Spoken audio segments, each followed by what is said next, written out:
പീഡന കേസിൽ DNA പരിശോധനാ ഫലം അട്ടിമറിക്കാൻ ശ്രമിച്ച കേസിൽ CPM Kottali branch secretary CC സജിമോനെ പാർട്ടിയിൽ നിന്ന് പുറത്താക്കും. CPM സംസ്ഥാന കമ്മിറ്റി നിർദ്ദേശത്തെ തുടർന്നാണ് പത്തനംതിട്ട ജില്ലാ കമ്മിറ്റിയുടെ തീരുമാനം.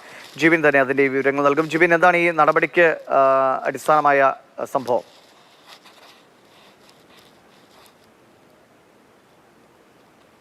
2018 ഈ ഒരു കേസിന് ആസ്പദമായ സംഭവം നടക്കുന്നത്. നാട്ടുകാരിയായി വീട്ടമ്മയെ പീഡിപ്പിച്ച് ഗർഭിണിയാക്കിയ ശേഷം ഇയാളെ അന്ന് ഈ ഒരു കേസ് പുറത്തു വന്ന സമയത്ത് ഇയാളെ പാർട്ടി സസ്പെൻഡ് ചെയ്തിരുന്നു. എന്നാൽ അതിനുശേഷം ഈ ഒരു കേസൊക്കെ നടന്നുകൊണ്ടിരുന്ന സമയത്ത് തന്നെ ഇയാളെ പാർട്ടി ബ്രാഞ്ച് കമ്മിറ്റി തിരിച്ചെടുക്കുകയും ഇയാൾക്ക് കൂടുതൽ ഇയാൾക്ക് വേണ്ട സ്ഥാനങ്ങളൊക്കെ കൊടുത്ത് പാർട്ടി മുന്നോട്ട് പോവുകയുമായിരുന്നു. ഈ ഒരു സാഹചര്യം ഇതിനിടെയാണ് ഇദ്ദേഹത്തിനെതിരെ വീണ്ടും പാർട്ടിയിൽ തന്നെ പരാതി വരുന്നത്. പാർട്ടി അംഗമായ ഒരു യുവതിയുടെ നഗ്നചിത്രങ്ങൾ മോർഫ് ചെയ്ത് പ്രചരിപ്പിക്കാൻ ശ്രമിച്ചു എന്ന കേസിൽ ഇയാൾക്കെതിരെ ഒരു പരാതി വീണ്ടും ഉയരുന്നു. ഇതിനിടെയാണ് ഈ അത്തരത്തിൽ 2018 സംഭവത്തിൽ DNA ടെസ്റ്റിന് അയച്ചിരുന്നു. ഈ ഒരു സാമ്പിളിലാണ് ഇയാൾ ഇപ്പോൾ അട്ടിമറി നടത്താൻ ശ്രമിച്ചിരിക്കുന്നത്. തുടർന്നാണ് ഇപ്പോൾ ഇയാളെ party Kottayam branch committee secretary എന്നുള്ള നിലയിൽ നിന്ന് ഇപ്പോൾ പാർട്ടി ഇയാളെ മാറ്റി നിർത്താനായി തീരുമാനിച്ചിരിക്കുന്നത്.